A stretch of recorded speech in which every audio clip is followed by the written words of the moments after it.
Assalamualaikum warahmatullahi wabarakatuh.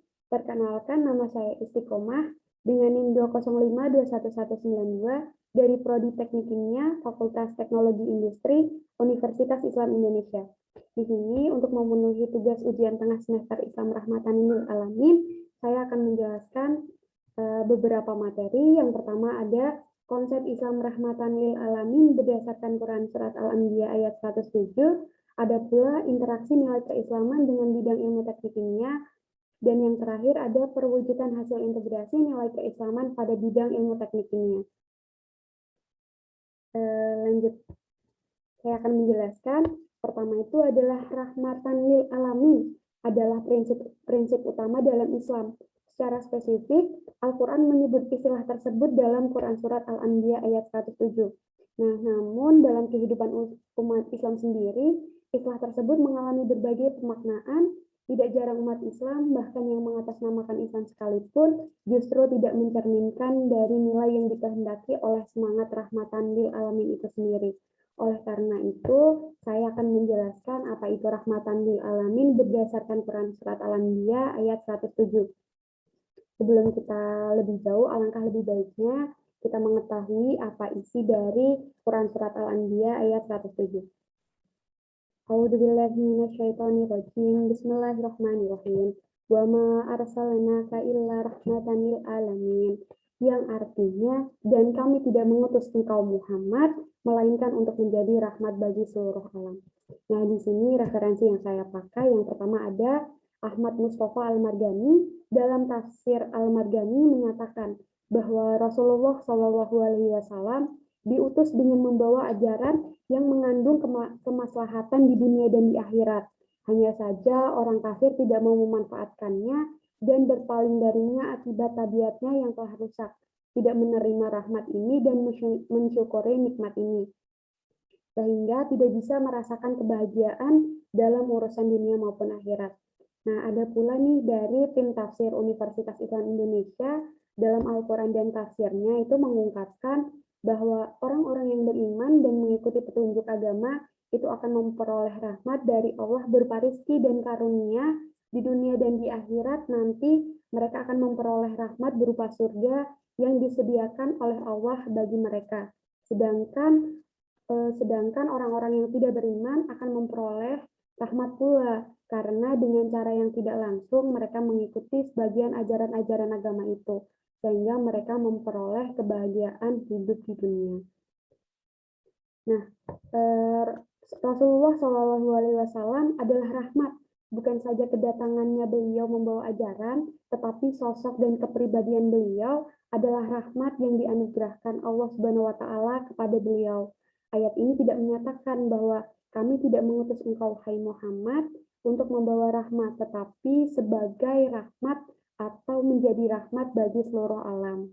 Nah, dari berbagai uraian pendapat yang sudah saya sampaikan, dapat disimpulkan nih bahwa Nabi Muhammad SAW merupakan rahmat bagi seluruh umat manusia, baik yang beriman kepadanya maupun yang tidak beriman, dan bahwasanya Nabi Muhammad SAW itu diutus sebagai rahmat bagi seluruh alam semesta. Nah, materi yang kedua itu ada interaksi nilai keislaman dengan bidang yang saya tekuni, yaitu teknik kimia.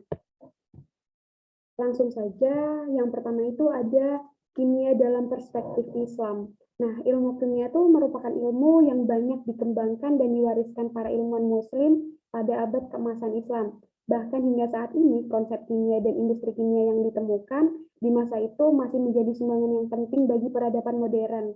Para ilmuwan masa kini dan sejarah bangsa Eropa juga mengakui bahwa dasar-dasar ilmu kimia modern telah dibangun oleh kimiawan muslim pada saat itu. Karena banyaknya dan besarnya penemuan-penemuan kimia fenomenal di masa itu, dunia akhirnya menobatkan seorang ilmuwan kimia bernama Jabir Ibnu Hayyan sebagai bapak kimia modern. Nah, para kimiawan pada masa kejayaan umat Islam mengubah teori kimia menjadi sebuah industri yang sangat memajukan Eropa. Kemunculan konsep industri berbasis ilmu kimia menjadi catatan penting bagi peradaban dunia yang dipakai hingga saat ini. Nah, dengan menguasai teknik-teknik itu, peradaban Islam akhirnya mampu memunculkan sederet industri penting penggerak ekonomi dunia seperti industri militer, farmasi, perminyakan, tekstil, kesehatan, dan masih lain sebagainya. Sejarah pencapaian besar umat muslim tersebut merupakan buah karya dan dedikasi para ilmuwan besar seperti Al-Razi, Al-Biruni, Jabir Ibnu Hayyan, serta ilmuwan muslim lainnya. Nah, sama halnya dengan agama dan praktik beribadah kepada Allah yang harus kita hayati dan lakukan setiap waktu, ilmu kimia juga merupakan ilmu yang dapat kita resapi setiap waktu, di setiap helaan nafas, setiap apa yang kita kerjakan di setiap harinya. Nah, di sini ada praktik beribadah kepada Allah. Yang pertama itu ada enzim, yaitu jeniusnya enzim di kelenjar pineal yang dapat mengatur siklus tidur dan bangunnya. Terus ada juga bagaimana kerja natrium dan kalium bekerja bergantian untuk menjaga syaraf kita agar selalu seimbang saat bekerja maupun istirahat. Ada pula nih bagaimana gas-gas yang kita butuhkan dan dibuang untuk tertukar di paru-paru dan berbagai peristiwa menakjubkan lainnya dalam diri kita. Itu semuanya hanyalah sebagian contoh kecil, masih banyak. Maha besar Allah, Tuhan yang maha pengatur, pemelihara, dan maha berkehendak. Hanya kepadanya lah segala puji dan penghambaan. Maka tidak heran juga banyak ilmuwan kimia berpendapat life is chemistry. Selanjutnya, materi selanjutnya adalah perwujudan hasil integrasi nilai keislaman pada bidang teknik kimia. Nah, jadi di sini ada yang pertama tuh dari alam untuk kemaslahatan dengan kilau bening minyak asiri. Nah, apa saja sih dari sini tuh? Kan dalam ilmu kimia itu kan minyak asiri merupakan campuran senyawa yang bergabung menjadi satu dalam bentuk minyak yang memiliki bau yang khas yang diperoleh dari berbagai tertentu tanaman.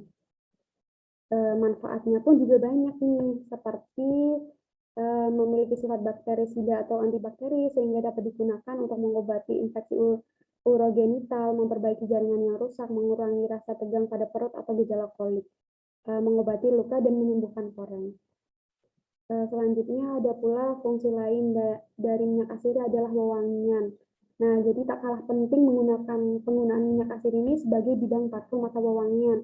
Dalam Islam, wewangian atau harum-haruman merupakan kesunahan yang sangat disukai oleh Rasulullah Muhammad SAW dan sangat dianjurkan kepada kita para pengikutnya untuk melakukannya.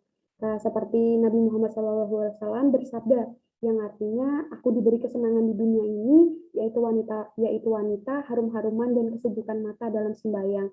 Hadis riwayat An-Nasai. Nah, Nabi Muhammad SAW sendiri menganggap harum-harum atau minyak wangi sebagai sesuatu yang menyenangkan. Karena itu, hendaklah kita berlomba-lomba mengharumkan diri dengan aroma minyak wangi dan jangan menolak bila orang lain memberikan kepada kita. Selanjutnya sudah selesai. Apabila ada kekurangannya saya memohon maaf. Terima kasih. Wassalamualaikum warahmatullahi wabarakatuh.